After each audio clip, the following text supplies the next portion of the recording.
So guys, क्या आपको याद है कि कैसे वांग ने पिछली बार बुलीज और उस विशाल एनाकोंडा को धूल चटा दी थी? भाई वो तो बस एक ट्रेलर था और अब तो याओ को लुओ ने किडनैप कर लिया है, जिस वजह से वांग साथ ऐसे खतरनाक लोगों के साथ लड़ने चला गया है जो कि पहले से ही उससे बहुत ज्यादा ताकतवर है, पर अभी भी उसका बड़ा पावर अप बन रहा है। तो क्या वांग उस बड़े पावर अप से पहले उन दुश्मनों को संभाल पाएगा या फिर उसका खेल पहले ही तमाम हो जाएगा? तब वांग याओ को ढूंढते हुए एक बिल्डिंग में जाने लगता है, पर वहाँ की सीढ़ियों के ऊपर लॉक लगा होता है जिसे वो अपने ब्रूट फोर्स से तोड़ने की कोशिश करने लगता है, पर तभी पावलो आकर उसे रोक देता है और उसे बताने लगता है कि अगर वो अपनी ताकत से उसे खोलने की कोशिश करेगा तो उसका बहुत बुरा हाल हो जाएगा। तब वांग पावलो से उस गेट की मांगने लगता है। तब पावलो उसे समझाने लगता है कि उसे उससे पहले उसका सामना करना पड़ेगा क्योंकि उन्हें वहाँ पर आने वाले हर एक पर्सन को खत्म करने के ऑर्डर्स मिले हैं। तब क्यू वांग को बताता है कि उसके दुश्मन की कॉम्बैट पावर 52 है और उसकी सिर्फ 50, पर क्योंकि वांग ने ये डिसाइड कर लिया होता है कि वो याओ को बचा कर रहेगा तो वो पावलो से लड़ने चला जाता है और यहाँ लुओ याओ को उनकी लड़ाई की फुटेज दिखाने लगता है। तब वांग और पावलो के बीच में लड़ाई स्टार्ट हो जाती है, जहाँ एजिलिटी की वजह से वांग पावलो के हमले से बच तो पा रहा होता है, पर उसके अटैक का पावलो पर ज्यादा असर नहीं हो रहा होता। तब पावलो के अटैक वांग को चोट पहुंचाने लगते हैं और वांग उसे हराने के लिए उसकी वीकनेस को ढूंढने लगता है क्योंकि वो पावलो के कॉम्बैक्ट पावर के सामने वो ज्यादा कुछ नहीं कर सकता। तब वांग पावलो की कमजोरी ढूंढकर उस पर हमला करने में कामयाब हो जाता है और उसे चिढ़ाने लगता है, जिससे कि पावलो को और ज्यादा गुस्सा आने लगता है। तब पावलो गुस्से की वजह से अंधाधुंध वांग पर हमला करने लगता है, जिसका फायदा उठाकर वांग क्यूब की मदद से वहाँ पर हथौड़े को ले आता है और पावलो के सिर पर हमला करके उसे हराने में कामयाब हो जाता है। तब वांग को उस गेट की चाबी मिल जाती है और वो उस टावर को चढ़ना स्टार्ट कर देता है, पर तभी सीढ़ियों पर चढ़ते हुए ली उस पर हमला कर देता है, जिसके पहले हमले से तो वांग क्यूब की मदद से बच जाता है, पर ज्यादा तेज रिएक्शन ना होने की वजह से ली के दूसरे हमले से वो सीढ़ियों पर लटक जाता है। तब ली को समझ नहीं आ रहा होता कि इतने कमजोर आदमी ने पावलो को हरा कैसे दिया और वो उसे ऊपर लड़ने के लिए बुलाने लगता है। तब वांग को पता चलता है कि ली की कॉम्बैक्ट पावर 75 है, पर उसे उस पर इतना ज्यादा गुस्सा आ रहा होता है कि वो उसके साथ लड़ने चला जाता है। तब हम देखते हैं जिस फ्लोर पर ली होता है उस फ्लोर पर बहुत ज्यादा अंधेरा होता है और वो अंधेरे में छुपकर वांग पर हमला करने की प्लानिंग कर रहा होता है, पर वांग ली के हमले को भांप लेता है और हम देखते हैं ली के पास अपने चाकू को वापस बुलाने की भी पावर होती है, जिसे बचकर वांग उसे लात मारकर दूर फेंक देता है और ऐसे एक्टिंग करने लगता है कि जैसे उसे लड़ाई में बहुत ज्यादा बोरियत हो रही हो। तब ली अंधेरे में फिर से गायब हो जाता है और वो अंधेरे में इसलिए लड़ रहा होता है क्योंकि उसे बचपन से ही अंधेरे में लड़ने की ट्रेनिंग दी गई थी, जिस वजह से वो बैट की तरह ही अंधेरे में साउंड की मदद से सभी चीजों को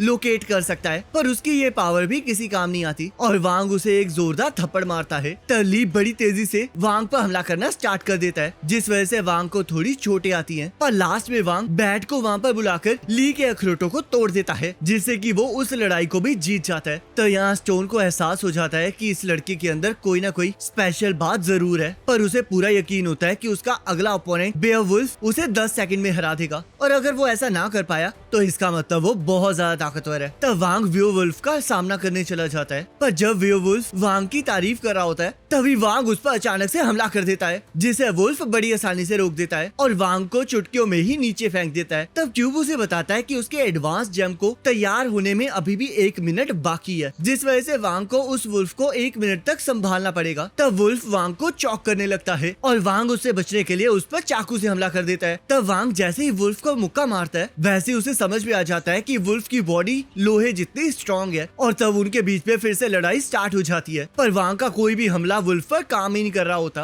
पर वुल्फ उसे बड़ी बुरी तरह धो रहा होता है, जिसमें उसका एक हाथ भी टूट जाता है। पर तभी वांग का एडवांस जेम तैयार हो जाता है, जिस वजह से उसके स्टैट्स बढ़ जाते हैं और वो फिर से ताकतवर होकर लड़ने के लिए तैयार हो जाता है। तब वांग अपनी लड़ाई को वार्म अप कहने लगता है, जिसे सुनकर वुल्फ भी खुश हो जाता है और वो दोनों लड़ने के लिए काफी एक्साइटेड हो जाते हैं। तब वांग बड़ी तेजी से वुल्फ पर हमला करना स्टार्ट कर देता है, पर उसके अंदर की एनर्जी ज्यादा होने की वजह से उसकी बॉडी के अंदर जगह जगह दर्द होना स्टार्ट हो जाता है। तब वुल्फ फिर से वांग पर हमला कर देता है, पर वांग उसे एक ही मुक्का मारकर दूर पटक देता है और उस पर लगातार हमला करके उसे हरा देता है। तो ये सब कुछ देखकर लुओ को गुस्सा आ जाता है, पर उसका अंकल उसे समझाता है कि उसे चिंता करने की कोई जरूरत नहीं, क्योंकि वांग के जो अगले अपोनेंट है वो ट्रू प्रोफेशनल्स हैं और वो मार्शल आर्ट अलायंस से बिलोंग करते हैं, जो कि सच में बहुत ज्यादा खतरनाक है। तब लुओ के अंकल उसे ये भी बताते हैं कि वहाँ पर जो लड़की लड़ने आई है उसके पास एक रिस्ट्रिक्शन ब्रेसलेट है, जिसे उतारने के बाद वो इतनी ज्यादा खतरनाक हो जाती है कि उसे कोई नहीं रोक सकता। पर उसमें इतना ज्यादा खतरा हो सकता है कि उस टाइम उन्हें भी वहाँ से जाना पड़ सकता है। तब अपनी न्यू पावर की वजह से वांग बहुत ज्यादा थक चुका होता है, पर उसने डिसाइड कर लिया होता है कि वो किसी भी कीमत पर याओ को बचा कर रहेगा, जिस वजह से वो बिना आराम किए आगे बढ़ने लगता है। और तब उसे अगले अपोनेंट स्टोन और क्यूई मिलते हैं, पर क्यूई की पर्सनैलिटी बहुत ज्यादा अलग होती है और वो लड़ने से पहले ये चीज चेक करने लगते हैं कि कहीं वांग सुपर ह्यूमन या फिर कल्टीवेटर तो नहीं है, पर उन्हें ऐसा कुछ भी नहीं मिलता, जिस वजह से उन्हें समझ में आ जाता है कि उसकी पावर उसकी फिजिकल स्ट्रेंथ है। और ये सुनते ही क्यूई बहुत ज्यादा खुश हो जाती है और वो वांग के साथ हाथ मिलाकर उसे एक जोरदार मुक्का मारती है, जिसके जवाब में वांग भी उसे एक जोरदार मुक्का मारता है। पर क्यूई को उसमें मजा आने लग जाता है, जिस वजह से वांग को लगने लगता है कि शायद क्यूई एक साइको है। तब क्यूई खुशी के मारे वांग पर हमला करना स्टार्ट कर देती है, पर वांग को कुछ समझ नहीं आ रहा होता, जिस वजह से वो कोई रिस्पॉन्स नहीं दे पा रहा होता। तब स्टोन वांग को हार मान लेने के लिए कहता है और क्यूई भी उसे लात मारकर दूर फेंक देती है। तब वांग लड़ने का डिसाइड कर लेता है, जिस वजह से वो क्यूई पर जोरदार हमला करता है, पर क्यूई को अभी भी इसमें मजा आ रहा होता है और वो दोनों ही एक दूसरे पर हमला करना स्टार्ट कर देते हैं। तब जैसे जैसे लड़ाई आगे बढ़ने लगती है, वैसे वैसे क्यूई और भी ज्यादा एक्साइटेड होने लगती है और उसके अंदर का मॉन्स्टर जागना स्टार्ट हो जाता है। तब स्टोन क्यूई को शांत रहने के लिए कहता है, पर क्यूई लड़ाई में इतना ज्यादा डूब चुकी होती है कि वो रुकने के लिए तैयार ही नहीं होती, जिस वजह से क्यूई की आंख, दांत और नेल्स के शेप चेंज हो जाते हैं और वो अपने नेल्स की मदद से वांग के हाथ से खून निकाल देती है। तब क्यूई वांग का खून टेस्ट करने लगती है, जिस वजह से वो और ज्यादा एक्साइटेड हो जाती है और वांग को कुछ समझ नहीं आ रहा होता और उसे क्यूई को देखकर ऐसा लग रहा होता है जैसे कि उसे किसी ने पोजेस कर लिया हो। तब क्यूई वांग के गले पर हमला कर देती है, पर वांग उसके हमले से बचने में कामयाब हो जाता है। तब क्यूई वांग के हर हमले को डॉज कर लेती है और उसके शोल्डर पर उसे काटकर उसके खून को पी लेती है, जिससे कि क्यूई की ताकत और ज्यादा बढ़ जाती है। पर स्टोन एक्वा पंचर की पावर से क्यूई को कंट्रोल करने लगता है। तब वांग भी ये देखकर हैरान हो जाता है कि उसका सामना एक मॉन्स्टर से है, जिस वजह से उसे समझ में आ जाता है कि क्यूई के साथ लड़ना कितना ज्यादा खतरनाक हो सकता है। तब वो देखता है कि स्टोन क्यूई को शांत कर रहा है, जिस वजह से वो इस चीज का फायदा उठाकर उन पर हमला करने का सोचने लगता है। पर स्टोन अपनी पावर को यूज करके उसे कुछ भी करने से रोक देता है। तब स्टोन वांग के साथ लड़ाई करने का डिसाइड करता है, क्योंकि वांग के प्योर ब्लड से क्यूई बहुत जल्दी अपग्रेड कर गई है, जिस वजह से उसकी जान को खतरा है। तो इसलिए उसे जल्द से जल्द वांग को हराकर वहाँ से निकलना पड़ेगा। तब स्टोन वांग पर हमला कर देता है, पर वांग उसके हमले से बच जाता है। तब स्टोन नोटिस करता है कि क्यूई की तबीयत और भी ज्यादा खराब होने लगती है, जिस वजह से वो वांग को याओ को सेव करने के लिए ऊपर जाने के लिए कहता है। पर वांग को बिल्कुल भी विश्वास नहीं हो रहा होता कि वो लोग छुपकर उस पर वार नहीं करेंगे, जिस वजह से वो वहाँ से जाने के लिए तैयार नहीं होता। तब स्टोन अपने लायंस के कॉइन और अपनी ब्लड की मदद से वांग से ये वादा करता है कि वो उसके पीछे नहीं आएगा, जिसके सबूत के लिए वांग उसकी वीडियो भी बना लेता है और उसे विश्वास हो जाता है कि वो लोग अब उस पर हमला नहीं करेंगे। तब वांग याओ को बचाने के लिए ऊपर की तरफ बढ़ने लगता है और स्टोन अपने एक साथी मीशा को वहाँ से वापस चलने के लिए कहता है। पर तभी एक पर्सन आकर मीशा को बेहोश कर देता है और यहाँ लुओ का अंकल लुओ को अपने प्लान को छोड़कर वहाँ से जाने के लिए कहने लगता है, पर लुओ को कुछ समझ नहीं आ रहा होता और वो इन सभी चीजों का जिम्मेदार क्वीन को ठहराने लगता है। तब उसका एक साथी चू उसे क्वीन के बारे में सोचने से मना करके इस टाइम उसे वांग पर ध्यान देने के लिए कहता है। तब लुओ पैसे दिखाकर चू को उसके प्लान को खत्म करने में मदद करने के लिए कहता है, पर चू की डॉल उस पर हमला कर देती है और उसे पैसे के दम पर ऑर्डर देने से मना करती है। तब चू वांग के साथ लड़ने के लिए आगे बढ़ने लगता है। तो गाइस अब देखते हैं कि क्या वांग इसका सामना कर पाएगा या फिर जिस पर्सन ने मीशा को बेहोश किया है वो वांग की मदद करने आएगा। तो इसके बारे में तो हमें नेक्स्ट एपिसोड में ही पता लगेगा, जिसका लिंक आपकी स्क्रीन पर आ रहा होगा, उस पर क्लिक करके अगले एपिसोड को देख सकते हैं।